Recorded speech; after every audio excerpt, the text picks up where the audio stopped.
2001 হতে 2006 অনেকে বলতো মিলন ম্যাজিক, এখন হচ্ছে ডিজিটাল ম্যাজিক। এখন আমাদেরকে আর প্রত্যেকটি পরীক্ষা কেন্দ্রে গিয়ে পাহারা দিতে হবে না, আমাদের ক্লোজ সার্কিট ক্যামেরা রয়েছে। আমাদের টিচাররা আজকে সচেতন, আমাদের অভিভাবকরা সচেতন, প্রশাসন সচেতন রয়েছে এবং পুলিশ বিভাগ তারা বডি ক্যাম ব্যবহার করছে। সব মিলিয়ে আমাদের শিক্ষার্থীরা সচেতন, তারা পরীক্ষায় কোনো আনফেয়ার মিস করে না। তারা এখন লেখাপড়া করছে এবং লেখাপড়া করবে। মাননীয় প্রধানমন্ত্রী যে প্রত্যয় নিয়ে আগামী দিনের শিক্ষা ব্যবস্থাকে যুগোপযোগী করছেন, সেই শিক্ষা ব্যবস্থার সাথে আমাদের ছাত্রছাত্রীরা আস্তে আস্তে পরিচিত হচ্ছে এবং তারা আর কোনো আনফেয়ার মিন্স অ্যাডপ্ট করবে না, এটা আমাদের বিশ্বাস।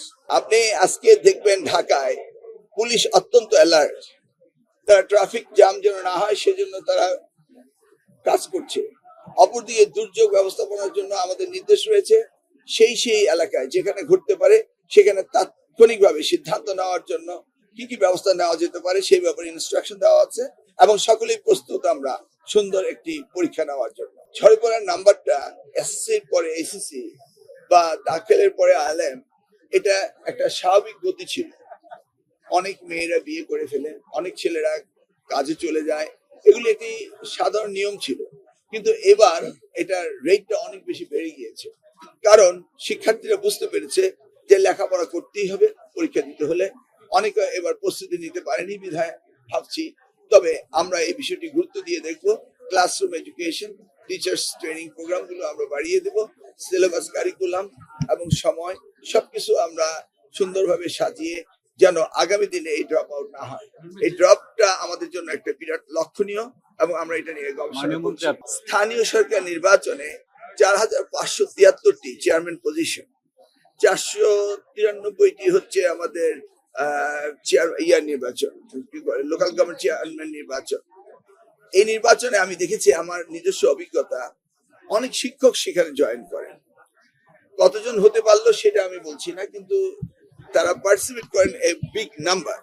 এতে ক্লাসরুমের এডুকেশনের খর্ব হয়। তাই আমি বলছিলাম একটা রেগুলেশন হওয়া উচিত নির্বাচন কমিশনের, যে শিক্ষকরা লোকাল গভর্নমেন্ট নির্বাচনে না যাওয়াটাই ভালো। কনস্টিটিউশনাল প্রভিশনে এটা নেই, কারণ ইলেকশন সকলেই করতে পারবে, কিন্তু একটা রেগুলেশন নির্বাচন কমিশন হতে পারে যেটা আইনকে কখনো ব্যত্যয় ঘটায় না। এবং এই ধরনের যদি একটি নিষেধাজ্ঞা থাকে, তাহলে শিক্ষা ক্ষেত্রে শিক্ষকদের যে আমাদের প্রয়োজন সেটা থাকবে। আমি বিশ্বাস করি এটা দেখা যেতে পারে।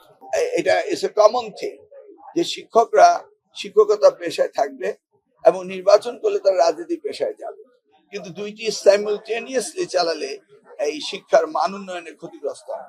সেজন্যই আমার ভাবনা থেকে বললাম যে সরকার একটা রেগুলেশন করা উচিত।